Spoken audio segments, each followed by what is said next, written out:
We'll be in the book of Malachi, chapter 3. Malachi, chapter 3, page 574 in the Pew Bibles. If you'll follow along, I'm going to read verses 7 through 12 of Malachi, chapter 3.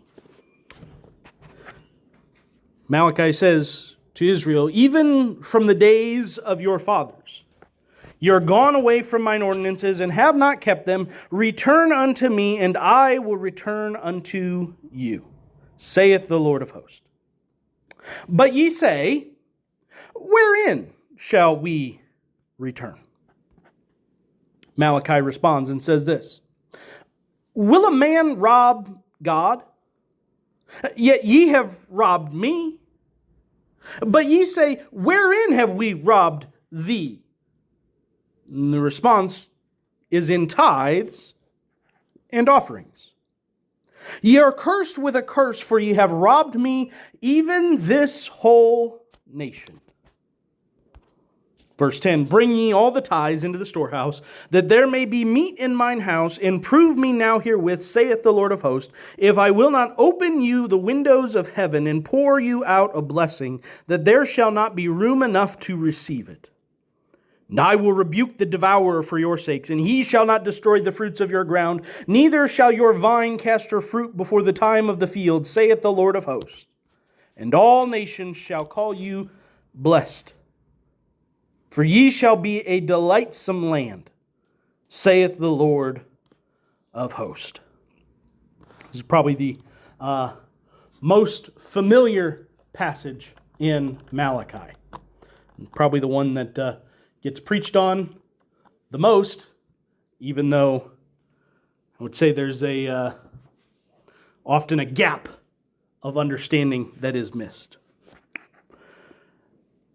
Recall that I told you in the first message that the Exodus occurred approximately in 1446 BC. This book is approximately 430 BC. In other words, there's about 1,000 years of time that have come and gone. There are various estimates that you can do. Approximately, let's say, 30 generations of people between then and here in Malachi. And what Malachi points out to them is that they have seen example after example of their fathers leaving God, and not only leaving God, but also returning to God. And at every point in departure, consistently, there has been a call of God on His people to return to me. Come back to obedience. Stop doing wrong and return to doing what is right. And when you return to the unchanging God of impeccable character that we considered last week in verse number 6, you'll find that He makes good on His promise. He will return to you and He will bless you. Blessings will flow again. But that's the cry of verse 7. You've seen your fathers depart. Now return to me like you've seen them depart and return. Now you people, Malachi's day, return to me, God. But that's not what happens. Instead, we read in verse 7 that they say, wherein shall we return? How are we supposed to return? Now, at first glance, it appears, they're asking a genuine question, but that's not really accurate. It was more of a cynical question. You might remember a few weeks ago when we discussed I believe it was in the marriage aspect of things, what they responded with and how they respond here is cynical. How should we respond? How should we come back to God? We haven't left God. We're doing everything right. We've not done anything wrong. We don't see any problem here.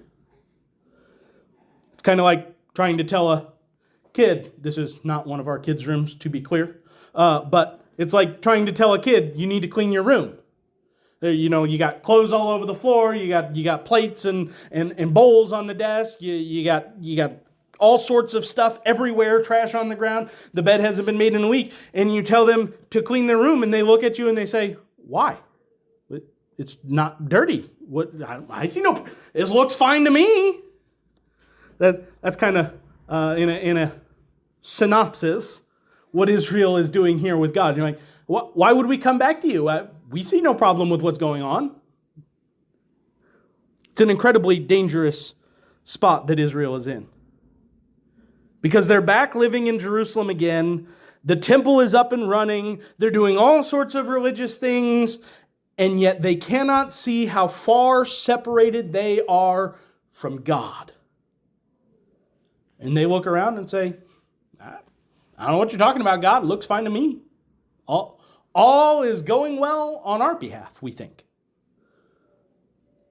Now, instead of arguing with them, Malachi kind of returns to the small picture. So return to me is big picture. All these issues in the book of Malachi. Malachi just kind of returns to the small picture, if you will, by using an absolutely ridiculous, might I even remotely say, a stupid example. Will a man rob God? I mean, there's been a lot of words that I read this week describing this scenario that is posed by this question. Those words are startling, astonishing, crazy, daring, shamefully ungrateful, and senselessly self-destructive. Because if ever there was a person you were going to rob, obviously God would not be that one. You would pick anyone else to rob. You would go rob the president before you would try and rob God. And yet God's premise to them is, you have robbed me. Yes, it's ridiculous, but you have robbed me. And it's very vivid imagery because robbery is not simply a passive action. Robbery is a forceful thing. When I worked in 911 dispatch in Oklahoma, we'd frequently have people call in and say, I've just been robbed. And the first question we would ask them is, did you see a weapon? And the reason we ask that question is because it separated out, generally speaking, whether or not they had actually been robbed. Because most people think of, my house was broken into and my stuff was stolen, I've been robbed. Well, in a way, sure, but technically that is burglary, is theft by burglary. Whereas robbery is regarding a person. So robbery can only happen to a person, while as burglary happens to places, like a business or a car or a house. Whereas robbery happens to a person. And so by asking them, did you see a weapon? 95% of the time people would say, no, they broke in while I was gone. And we say, all right, now we know what we're talking about. Why is this distinction between robbery and burglary something large? The trauma of a robbery, to have someone either with a gun or a knife or just a strong-armed by force robbery, that is a very traumatic thing to happen to a person. It is a violation of your personhood and your autonomy. And when God says, you have robbed me, he's not saying to Israel, you've committed some low-level offense. You broke into the temple and you stole some of the monies and the foods that were in the temple that were to be distributed to the Levites and the poor. No, God is actually saying, you committed a heinous violation against the God of the universe. Very, very vivid imagery here. And yet, as has been their typical eye-rolling, cynical response, Israel says back to God, oh, really? How, pray tell, have we robbed God? What on earth could we have possibly done to justify such an accusation? To which God says, you've robbed me by withholding tithes and offerings. And not just me, but you've robbed yourselves also. Now, the word tithe simply means a tenth percent, a 10% of a whole. And we could go into a lot of detail examining every passage in Leviticus, Numbers, Deuteronomy, but the actual percentage that Israel gave of their income was more appropriate to 23% than just 10%. They actually had 3 different tithes that they had to give. They had to give the Levitical tithe yearly, which is in Numbers 18. They had to give the festival tithe yearly, which is in Deuteronomy 14. And then every 3 years, they were to give what was called the poor tithe.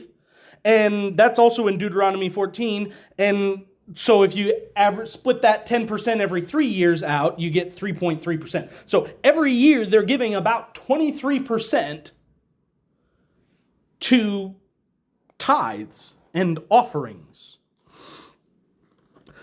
Some have even speculated that it was higher, and they go into adding up, every time they brought a cow or every time they brought a calf and they offered that calf, that percentage of their livelihood and everything. And so some people have even speculated that they were giving 30 to 35% of their income in tithes and offerings. Now, the purpose of Israel's tithing was primarily to support the Levites, who were given no lands. They were simply given cities to dwell in. They didn't have any way to go out and make a livelihood by tilling the ground and growing crops and selling the grain, or by raising animals or any. They didn't have any of that. All they did, their job was to work in the temple. Furthermore, the purpose was to support the poor. Basically, there were a lot of widows and there were a lot of orphans and people that had no way of going out and making a living, or times were tough that year and they did not have what they needed to support their family. And so the temple acted as a warehouse of sorts, where when people came in and offered offerings and paid their tithes, the money would come into the temple, and then as people had need, as the Levites had need, it was dispersed out. And so when these Israelites were withholding tithes and offerings, it wasn't simply that they were robbing from God what was rightfully His, but that they were actually stealing from their fellow countrymen. And not only that, God goes on to say, what you've actually done is you brought a curse on yourself. You've robbed yourselves. You think holding back this portion would actually work better, but you've robbed yourselves because now you don't receive my blessings that come as a result of faithfulness to give. In other words, we could say it like this: based on the covenant they entered into with God, Malachi is reminding them that their faithfulness to give tithes brought blessings, and their unfaithfulness by withholding tithes brought cursing. And so Malachi instantly shifts, or God instantly shifts in verse 10 to tell them how to return. You're living under a curse because you're not bringing tithes and offerings. Here's how you come back. Here's how you rectify this situation. Bring ye all the tithes into the storehouse, that there may be meat in mine house, and prove me now herewith, saith the Lord of hosts, if I will not open you the windows of heaven, and pour out a blessing, that there shall be not room enough to receive it. And I will rebuke the devourer for your sakes. And he shall not destroy the fruits of your ground, neither shall the vine cast her fruit before the time in the field, saith the Lord of hosts. And all nations shall call you blessed, for ye shall be a delightsome land, saith the Lord of hosts. Now it seems counterintuitive that giving something away is actually more beneficial than keeping it. But over and over and over again, in the pages of Scripture, we find those who give find themselves blessed with more than had they kept and never given in the first place. These people needed to bring all the tithes that they were holding back.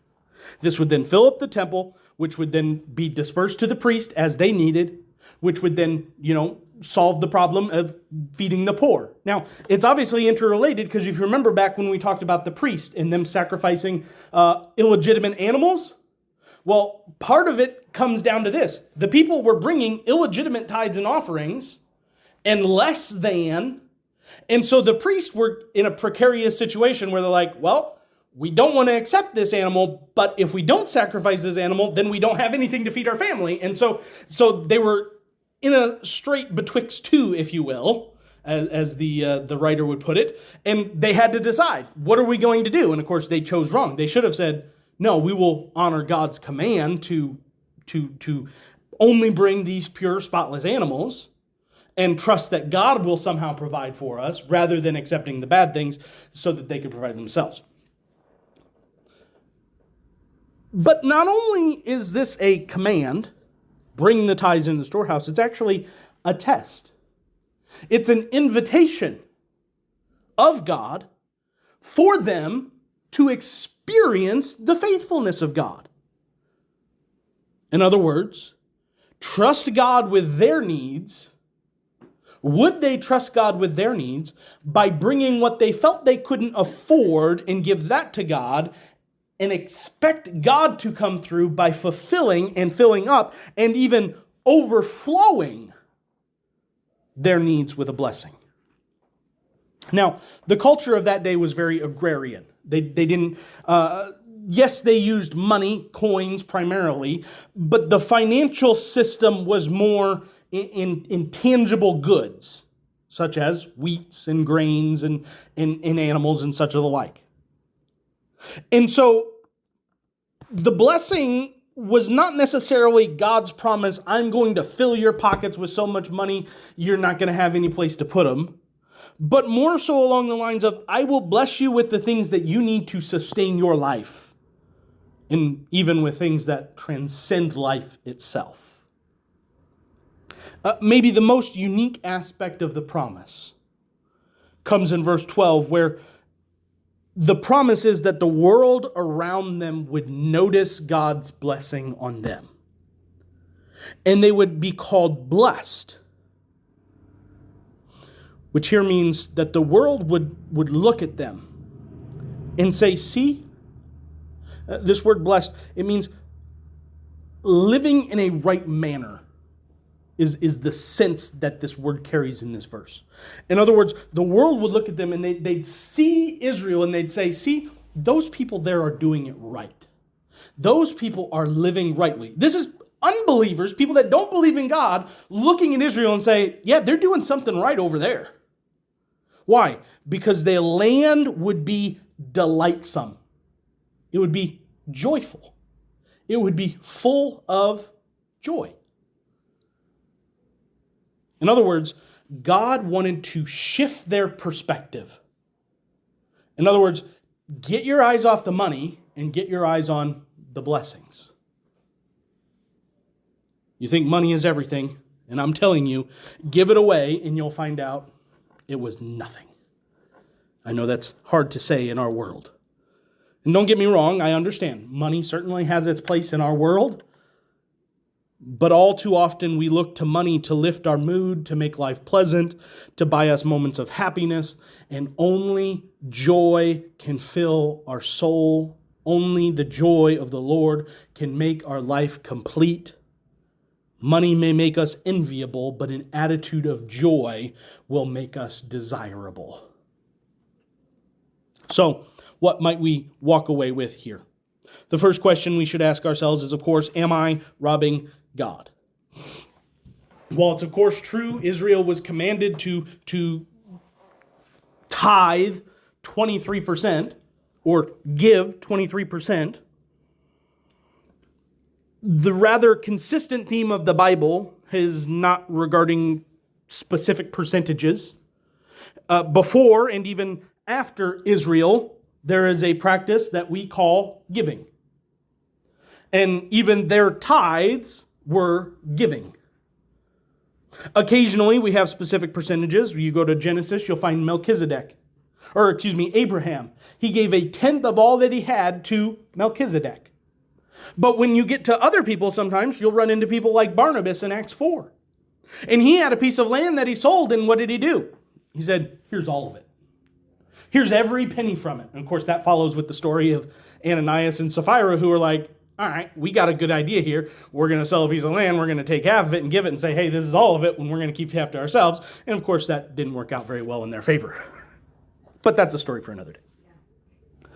we would do well to be careful not to become like the Pharisees, who I've mentioned a couple times, where, they went to extravagant lengths to make sure we're tithing, we're giving a tenth of our mint and our rue and all of their little things that they gathered together, because that would lead us down a life lived in the desperation of legalism. And God is not desirous of us to do that. Rather, I believe God's expectation for giving for us in the New Testament era today is to give regularly, to give proportionally, and to give cheerfully. Now, there's an important detail that I intentionally did not mention until now. That is that the tithe in Israel was commanded to be given by those who had an increase. In other words, those who grew crops that year and had nothing to give, they were not required to give. The widows and the orphans that had nothing and the homeless that lived on the street, they were not required to tithe and give. Why? Because those who had nothing and were impoverished, they were required to bring sacrifices to cover their sins, and there was ordinances set in line for all that to happen. But they were not required to give what they did not have. And I believe that truth remains true even still today. That God is not asking those who have nothing to give something that they do not have. Rather, God commands and asks that to whom much is given, much is required. And so those who have are to give so that those who do not have, have. And then when they have, they can turn around and then give. And then those that do not have take from that which is given. And you see the repeating cycle over and over and over again. So the first question to ask ourselves would be, am I robbing God? Am I being increased and refusing to give anything back to God? The second question to ask would be this: how concerned are you with His blessing? How concerned are you with His blessing? Would it be okay if God asked you to shift your perspective from one of money to one of blessing? Now, don't worry, I understand. Money can be a blessing. Money is a blessing. But the world we live in looks at there is money and there are blessings, and money's here and blessings are a little bit less than money. And so if you want to bless me, give me money instead of something else or anything else. Maybe we'll desire His blessing so long as His blessing means more money in my pocket,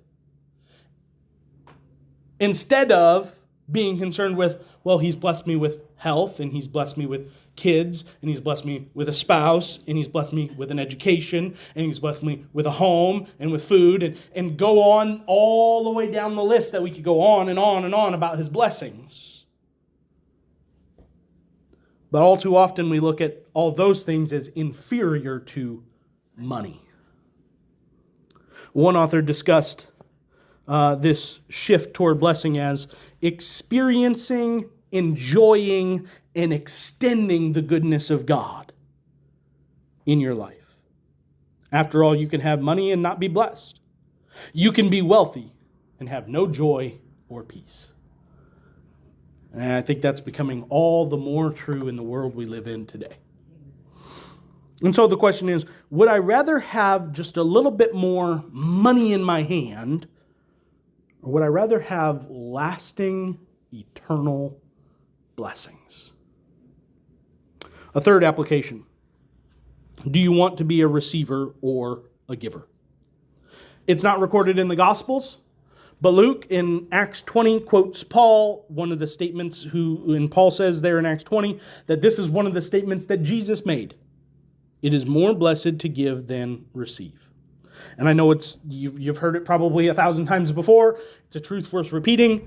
God is able to do more with what's left over after you give than you could have ever done if you had given nothing.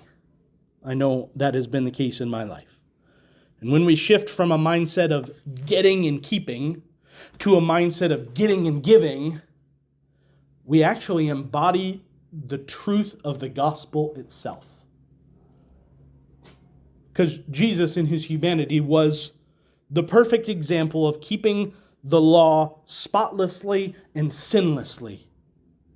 And thus, if anybody had the right not to die and should not have died, Jesus was that one. And yet instead of having kept the law perfectly, and keeping it for himself, what did Jesus do? He gave his life for us. And so, if ever we needed an example of what it means to give, we just look at Jesus, because he gave everything. And with that thought in mind, consider now the final application, which is you've never gone too far that you cannot return. Recall again in verse 7. They responded to God's invitation of returning to him by saying, why would we return to you? We never left. We've not done anything wrong. And whether you hear the preacher say, all have sinned, and you respond, not me, I've never done anything wrong. Or maybe you respond and say, yep, all have sinned. I know that. I feel that in my soul every day. Or maybe you say, I once walked with God, but I drifted away. The message for all three of those responses is the same. You've never gone too far to return to God. And if you return to him, it's true. Very true too. And if you return to him, he promises he will do what? He will return to you. Let's pray. Father,